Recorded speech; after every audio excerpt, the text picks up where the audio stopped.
Hello, I'm Dr. Dennis Kimbro and welcome to my global classroom. Quick question, what does it take to become an American ballet dancer? Well, it takes a mind of steel and limbs of rubber. What in the world does it take to become a world-class neurosurgeon? It takes tranquil nerves and laser focus. What does it take to become a Navy SEAL? It takes facing your deepest fears and pushing your body to its limits. What does it take to become a virtuoso in your chosen field? Well, it's going to take hours and hours of training and failing thousands of times only to try again and fail once more. Now hear me loud and clear. Though some aspects of social media may disagree, there has never been, there is not now, and nor will there ever be a short road to success. In other words, the journey to greatness, including wealth and prosperity, begins with the study of wealth and greatness. Or in the words of Jim Rohn, show me the books that you read and I will tell you who and what you will become. Now I share my top 7 books for 2024. I'm not going to bombard you with a boatload of books to buy and read as we approach the new year. No, I will leave that up to the other YouTubers and those who have posted their favorite books on Instagram. I only ask that you place my suggestions in the following perspective. Number 7 on this list, by Orison Swett Marden. Written in 1894, this book became the single greatest personal development classic of its time. Marden wrote nearly 60 books and pamphlets throughout his life, and I'm blessed to own more than 50 of his works. It is safe to say there would be no Napoleon Hill, or maybe not even Andrew Carnegie, without Orison Swett Marden. In 1897, as the original founder of Success magazine, Marden highlighted common sense principles and virtues that lead to a well-rounded, successful life. Many of his ideas are based on New Thought philosophy. Well, in 1991, more than 30 years ago, with the aid of Success magazine, I personally interviewed Marden's last living survivor, his youngest daughter, Mary Marden Fitch. It's no secret, pushing to the front lifted this country out of its first depression. Number 6, Country of the Blind by H.G. Wells. Though not a book, but a short story, Country of the Blind, nevertheless, is a classic. Written in 1904, this fable is rich in symbolism. The story centers on a man from Ecuador named Nunez who serves as a mountain guide for a handful of explorers. Believing that their country is basically uninhabited, one day, while climbing a mountain in the middle of the island, Nunez falls on the other side and ends up in the land of the country of the blind. For more than 14 generations, here's a people who were born without physical eyes but succeed in every possible way. Wells' story revolves around Nunez's inability to explain sight and vision to someone who fails to understand. Sound familiar, entrepreneurs? Number 5, The Game of Life by Florence Scovel Shinn. Initially published in 1925, The Game of Life is her best-known work, full of metaphysical principles.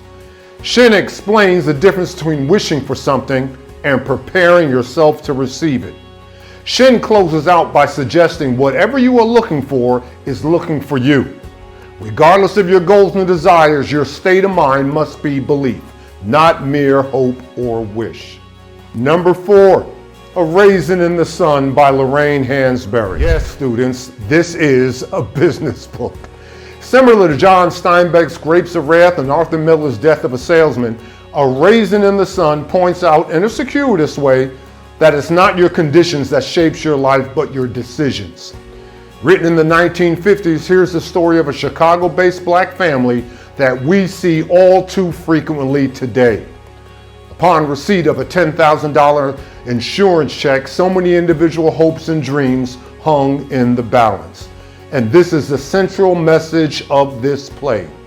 After many challenges and setbacks, the moment this family identified where they were going, they no longer focused on what they were going through. And as you read Hansberry Classic, remember, the future is for sale and you purchase it today by how you think, act, and what you believe in the present. Number 3, Alice in the Looking Glass by Lewis Carroll. Now I know what you're thinking. Dr. Kimbro, this is a children's book. What can I learn from this bedtime story? Trust me, there's nothing childish about this book. When Lewis Carroll wrote this book in 1865, he was hoping to point out to each reader that we don't see with our eyes, we see through our eyes. In other words, we don't perceive the world as it is, we perceive and view the world as we are. When Alice saw her reflection in the looking glass, Carroll offered 3 questions that he was asking not only Alice, but the reader. Number 1, what do you see? What do you see when you look in the mirror? Number 2, do you see what the world wants you to see? And number 3, or do you see what you want to see, and are you willing to create what you see so the entire world can see it? These are questions every aspiring business owner must address. Number 2, The Gogetter by Peter Kind. Written in 1921 and translated into countless languages, this book is filled with life and leadership lessons. No wonder so many of the top business schools mandate that their students read this classic. The Go-Getter is a story of Bill Peck, a retired Army veteran who was searching for a sales position, actually any position, at a lumber company. After a short, uneventful interview, the retired owner of the lumber company encourages his new president to take a chance and give Bill Peck a trial run after believing the partially disabled soldier just might be a go-getter. Well, the heart of the story follows Bill Peck as he overcomes multiple obstacles and roadblocks in order to complete the task of delivering a blue vase.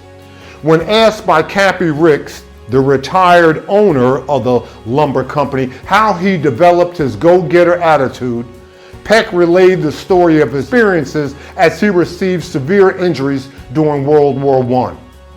While lying in a hospital bed wounded from multiple injuries, he was reminded by his brigade's motto, "It shall be done." No matter how difficult the task or roadblocks placed before him, the mantra, "It shall be done," always allowed Bill Peck to find a way to overcome any challenge placed before him.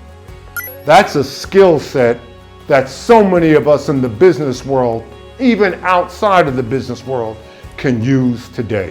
And now, my all-time favorite number 1, The Master Key to Riches by Napoleon Hill. Why is this book my personal go-to guide for health, wealth, peace of mind, and relationships? Because Hill finally provides the reader with his personal definition of success. Also, this volume was the 16th book that Hill wrote and the work that immediately preceded what became Think and Grow Rich, a Black Choice. For the most part, The Master Key is a rehash of Hill's previous works, except his willingness to address topics such as love, peace of mind, and tolerance. Hill was returning to his New Thought roots, and it was so refreshing. These are the 7 books, among many others, that have transformed and expanded my world and my life, and I hope they transform yours as well. If you like and enjoyed what you've seen and heard today, let me know. Click on the link. Tell me what's on your mind. Share your thoughts. And don't forget to subscribe to this channel as we march forward into 2024. Well, this is Dr. Dennis Kimbro in the Global Classroom. And never forget, your wealth choice is arguably your best choice. God bless.